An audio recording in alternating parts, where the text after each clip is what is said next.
I have made my decision. We might never see each other again. P.S. Please stop speaking ill of your sister-in-law. Got it? You've pushed Mom to this point. It's all your fault. Bring Mom back. Being accused without reason is utterly exasperating. Just so you know, it's you who repeatedly tried to deceive. Well, I won't hesitate to throw that "it's your fault" boomerang right back at you, right in your face. Brace yourself. My name is Olivia, and I'm 43 years old. I live with my husband, and we don't have any children. Even though it's just the two of us, my husband Michael is only in the US for half of the year. He travels around the world as a photographer, which keeps him away from home for extended periods. While it can be lonely at times, I don't mind waiting for him. The intercom at my house rang. Olivia, it's me. Hi, Nancy. I'll open the door. I bought some sweets, thinking we could enjoy them together. It's your favorite chiffon cake. Thank you. Since my father-in-law passed away last year, my mother-in-law, Nancy, has started visiting my home more often. She contacts me 2 or 3 times a week, asking if she can come over. Apparently, she finds being alone at home quite dull. Contrary to common expectations, our relationship as daughter-in-law and mother-in-law is quite good. We visit each other's homes, go shopping, and even travel together. I don't see it as an obligation. We genuinely enjoy each other's company. Nancy is kind and lovely, but she has become a bit forgetful since living alone. She often gets lost in thought or repeats the same stories multiple times. It's surprising because she's still in her 60s. I want to support her so that my husband can focus on his work abroad without worries. In an ideal situation, my husband's older brother, David, and his wife, Sophia, should be the ones looking out for Nancy as the eldest son. But I won't say anything old-fashioned like that out loud. The truth is, David has some strong quirks, and his wife, Sophia, is no different. When they're together, just having a conversation drains both my physical and mental energy. Despite their age, they're quite self-centered, almost reckless. We simply don't get along. So, Nancy ends up relying on me instead. As I'm brewing tea, the intercom rings once again. Who could it be? It's me. Is Mom there? Yo. Sup, Nancy? Their voices echo, and I can't help but grimace. Nancy wears the same expression. Dropping by without any notice, truly uncouth behavior. What should we do? Seems like they have some business with me. Can't be helped. With a sigh, she responds. I agree and open the front door, and there they are. Yo, Olivia. Sup? Yo. Sup? They barge right in. I was at a loss for words in response to such an overly familiar and impolite greeting. Why aren't you at your house, Mom? Because I don't want to see you too. Come on, that's harsh, even for your son. What's the intention of going all the way to Olivia's house uninvited? I'm in a hurry, you get it? Nancy's attitude is one of exasperation. I've said it many times, but I don't have any money to lend to you too. Come on, please, I'm really counting on you. As he says this, he helps himself to my chiffon cake. Wasn't that supposed to be a humble request? And to begin with, I can't fathom the nerve of eating someone else's chiffon cake, especially when it's my favorite. Seeing this, Sophia chimes in. Olivia, what about mine? There isn't any left. Huh? Seriously? I wanted some. Why would she assume there's any left? David! Cut it out! Every time you see me, you ask for money. What do you think I am? But you are my mom. You idiot! That's not what I'm talking about. David and Sophia were discontented expressions. Well, with Dad gone, there's plenty of money, right? Huh? There isn't. That's a lie. You're always giving plenty to Michael, aren't you? Exactly. What are you talking about? Otherwise, how could he afford to travel abroad all the time? It's always Michael getting special treatment. It's not just travel, it's work. Calling it special treatment seems unfair. It's work. When there's a job, whether it's for an extended period or in a dangerous location, he has to go. It's not all fun and games, you know? I say this with an irritated tone, but they seem completely unfazed. By the way, where is he currently? Right now, he's spending about a month capturing photos of the aurora. Wow, that's amazing! It's freezing at around -22 degrees Fahrenheit, and it's not a touristy location, it's in the outskirts. It's not all fun and games. Going overseas just to take photos seems unfair. I'm flabbergasted. What on earth are they up to since earlier? My husband works diligently, after all. They have no right to complain, especially when they spend money recklessly on dining out and entertainment, constantly asking Nancy for pocket money. In any case, I won't lend any money. Besides, I don't even have any to spare. Stingy. Stingy is just fine. I'll keep asking until you lend it to me. Stop being so shameless. Seeing stubborn Nancy, the two of them seem to give up. If you won't talk about money, you can come in. I won't be home on Monday because of the neighborhood association trip. Humph, I won't go. You're not a very endearing son. Geez, it's always Michael and Olivia getting special treatment. He mutters these parting words before leaving, complaining about favoritism. We just don't get along. I apologize, Olivia. They have a rather naive way of thinking. Yes. Still, from her perspective, David is her son, so she probably can't be too forceful. I'd prefer not to be involved if I could help it.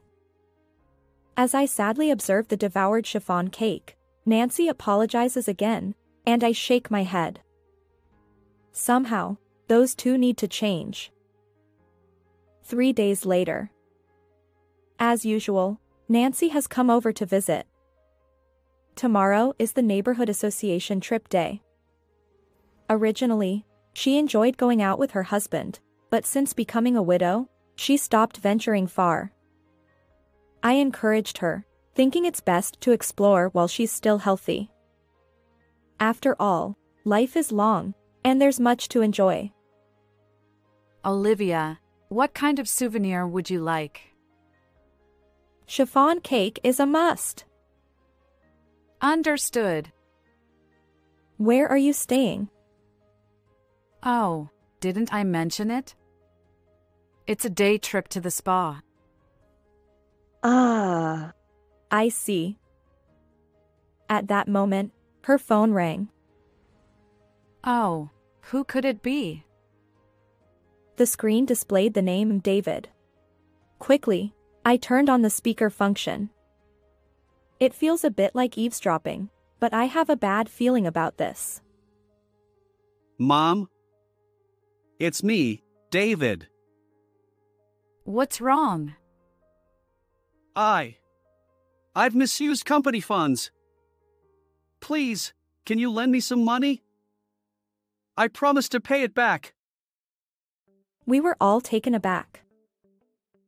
Is this some kind of scam? Mom, are you listening? Can you lend me money? Anxious, Nancy confirmed over the phone.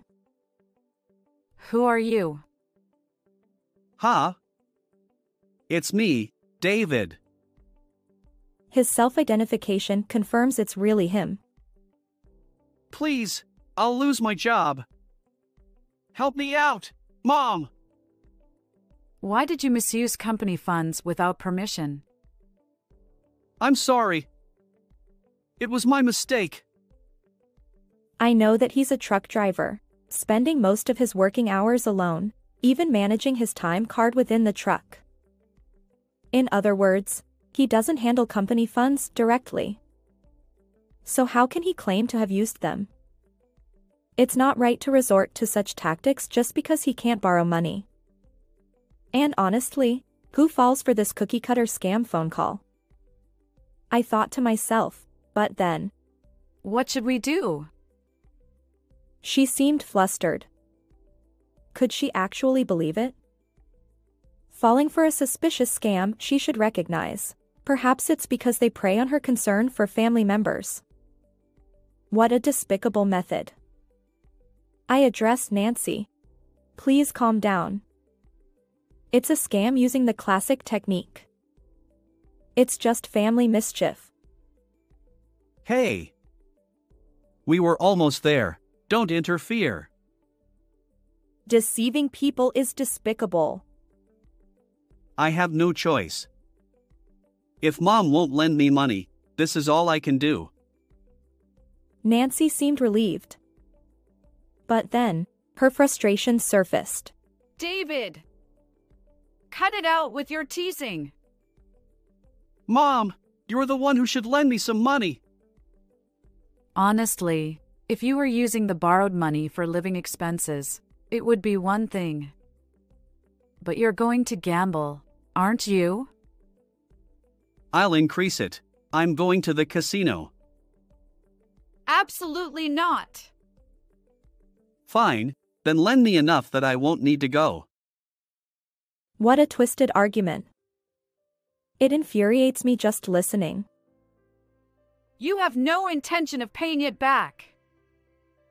But it'll eventually be mine anyway, won't it?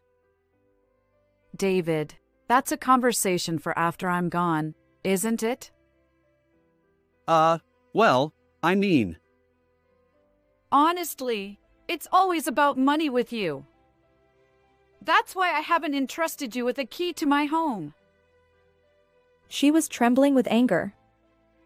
It's painful to hear. Wait, then who has the key to your house? Olivia does. Even though she is just my younger brother's wife?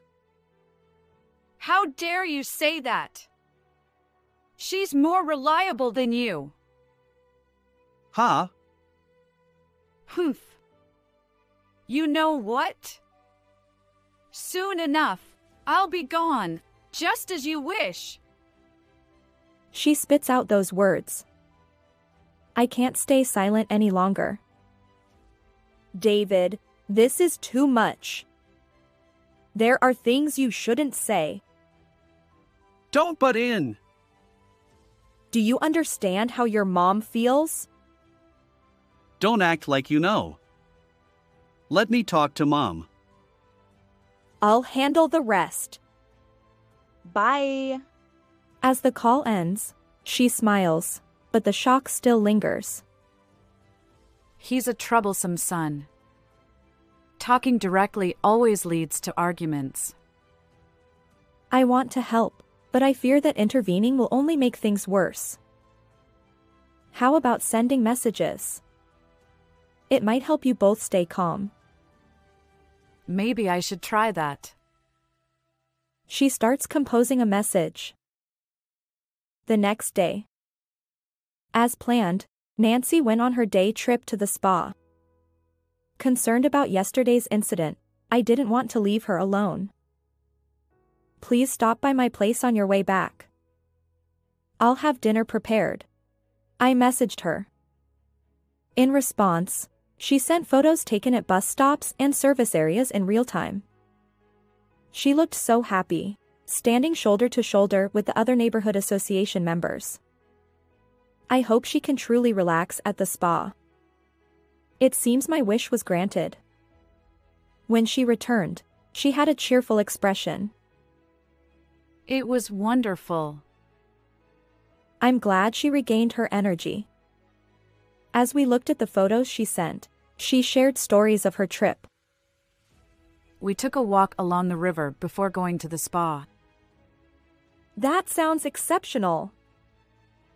It was enjoyable, but I'm exhausted. Even for a day trip, it's quite tiring. Michael, who travels all over the world, has an incredible job. Absolutely. Let's have some chiffon cake together. I'll have mine with coffee. Understood. As I was preparing coffee in the kitchen, my phone rang. Oh no. I muttered aloud, knowing that only David would call me like this. What could he want? Hello? It's all your fault. His voice blared through the phone. Huh? I was taken aback by his sudden anger. You're the reason, Mom. His words trailed off, and I could hear Sophia yelling in the background. Murderer! Wait, what are you talking about? Mom has passed away. And it's because of you. What? I was utterly confused. How could I be responsible for Nancy's death? You don't know? Let me enlighten you. Yesterday, I received a message from Mom. It said, if things continue like this, I'll have to make a decision. We might never see each other again. P.S. Stop bad-mouthing Olivia. Got it? Because of you, Mom is gone. Huh? I have no idea what interpretation to make of it. It's certainly the kind of message an older person might send, just the facts, but anyone involved in yesterday's conversation should be able to understand it. But Nancy is at home. That can't be. Don't try to deceive me. Now is the chance. No, the only time. No, right now. Hand over the key to Mom's home. The key? Well, we need it for the funeral preparations. I understand the intention. While Nancy is away on a day trip, David is attempting to deceive me and search Nancy's home. And to think the trip is just a day trip. He wouldn't expect Nancy to be at my home both yesterday or today. I hold nothing but contempt for him, for engaging in fraudulent activities for money and treating his own mother as if she were already gone. It's not a matter of loose screws. He's missing some essential component required for basic human decency. He can't fathom the anger and sorrow Nancy and I feel. Unforgivable. There's something I need to verify. Could you come over? Understood. I'll be right there. Prepare the key and wait. I apologized to Nancy, who was relaxing in the living room, and asked her to buy some coffee milk. She stepped out of the house, unaware of the situation. David and Sophia appeared with unwarranted confidence. Yo, sup, Olivia. Yo, sup? David greeted, and Sophia echoed the same. It was all too normal. According to them, Nancy had passed away, but their lack of attention to detail was glaring. David demanded the key to Nancy's home. I wiped my eyes with a handkerchief. What's wrong? I can't believe Nancy's gone. They both stared at me, bewildered. They couldn't forget the fictional scenario they'd set up. Oh, right. David finally said, and Sophia chimed in with a poorly acted. Yes, it's so sad. It's your fault. Oh. That's right. You have no right to cry.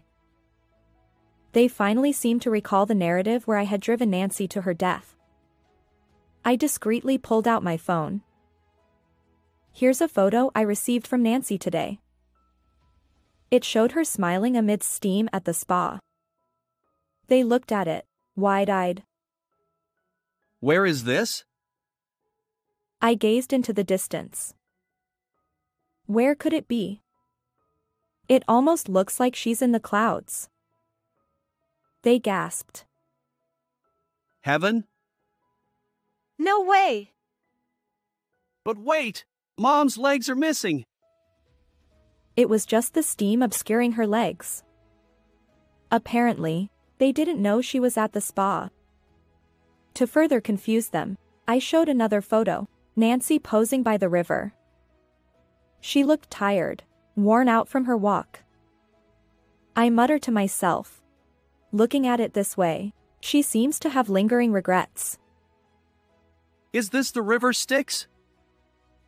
No way! Cut it out! Mom is on a trip, isn't she? What's going on? No, it's different. Well. This situation isn't my fault. I haven't done anything. Please don't suspect me. They panic, alternating glances between me and the photos. Their fictional tale has become reality, and fear grips them. Come on, let's stop this. Shut up. There's no turning back now. I look at the two of them with a bitter expression. Let's put an end to this nonsense. It's about time they admit their lies and apologize. I think this will make things clear. It's from Nancy. Please enjoy. I say, opening the box of souvenir chiffon cake. Surely, they'll notice. But no, they don't. Is this a funeral gift? No way! Is the funeral already over? We weren't even invited. Clearly, Nancy is still upset. How did they arrive at this conclusion? Look closely. Are they so paralyzed by fear that they can't think straight? Their faces turn pale, and despair fills their eyes. Tears well up. Is Mom really gone? Come on, calm down. Huh? So in the end, who's to blame? It's you. When I was about to reveal the truth, the intercom buzzed. To my surprise, it was my husband Michael. He had returned early from his overseas shoot. Surprise! What's going on? I thought your return was still a while away. The shoot finished sooner than expected. Oh! Why are you here? Then he noticed David and Sophia, both wiping tears. Hey, what happened? Michael! Mom! She! Oh! I just saw her outside. Ha! Listen, I had a close call while skiing in the mountains. I slipped and almost ended up encased in ice. David and Sophia turned even paler. Are you sure you just slipped? Yeah, I hit my head and thought I might pass out. Wait, did you see Mom? Yeah, But you're not supposed to be back yet. my work is done. Wait a minute, do you realize what's happening to you? Oh no! Michael chuckled. What are you talking about? It's surreal and beautiful. You guys should go see it too. Ha! It's the aurora. Looks like angels descending from the sky. Is it time for us to be taken? We're not ready yet. They both shook their heads and broke into a cold sweat. Hey, we're leaving. I've been feeling chills, and I don't want to stay here anymore. Chills? Yeah, I have a bad feeling. Isn't it just your imagination? Were you always this sensitive? My husband tried to stop them. It's fine. Since you're already here, take your time. I'm sure Mom will be back soon. Hearing that, David and Sophia audibly gasped. Mom? Coming back soon? Yeah, she told me she'd be right back. Whoa! No way! The two of them screamed and rushed out of the house. However, they collided with Nancy, who had just returned. Oh! No, no! What's going on with you two? Screaming like that when you see someone's face. Mom, weren't you on a trip? You said so. Ha! The trip ended a while ago. But... is this a lie? It was short but nice. It felt like ascending to heaven. Wait! Please wait. I'll change. I promise. Don't go yet, Mom! David began to cry, distorting his face. Surprised, Nancy said, Well, that's good. But what's going on? Sophia continued crying in fear. My husband, still bewildered, stood there speechless. But the explanation would come later. Could you please stop asking for money? You said you'd change your ways, right? Fine. I'll stop. I'm relieved to hear those words. Perhaps he's realizing that his joking requests aren't appropriate. What on earth is going on? I have no idea. Well, let me explain. It's been a while since my husband returned home, and I'd love to hear about the auroras. But it might be a lengthy conversation, so I'll make some tea. Thankfully, there's plenty of chiffon cake. Later, David, who had been complaining of chills, suddenly developed a fever. Given how much he was sweating earlier, it's not surprising. Maybe it's just a fever of the mind. However, both David and Sophia are now acting as if they've been cursed or struck by lightning, completely different from their usual selves. They're intense in their beliefs. Well, you could also say they're straightforward. If only they'd reflect on their behavior and live earnestly. That's what I hope for. As of now, I have no intention of forgiving him, and his remorse won't erase what he did. No matter how much time passes, we'll never see eye to eye. However, for Nancy, David will always be her son. He's like a mischievous child who grew up without changing. They say that the more troublesome children are, the more endearing they become. And just like before, I'm sure Nancy will forgive him repeatedly. But when she heard the whole story, Nancy was furious. From phone scams to attempted theft, and even the souvenirs she had thoughtfully bought turned into funeral gifts for herself, anyone would be angry. She scolded him. At your age, don't you know the difference between right and wrong? You fool! I'm sorry. At least he apologized instead of arguing back. Then Nancy added, But don't worry, I'm still going strong. She's not upset at all, she'll stay lively forever. David and I may not get along, but on that, we feel the same. My husband is leaving for work overseas again soon. He tells me that he's worried about the family, but everything will be alright if I take care of it. It's a mix of happiness and complexity. Whether it's keeping Nancy company over tea or watching over David, I'll take care of it all. He can go to work with peace of mind. How did you find this story? And if you haven't already, please consider subscribing to our channel. Until next time.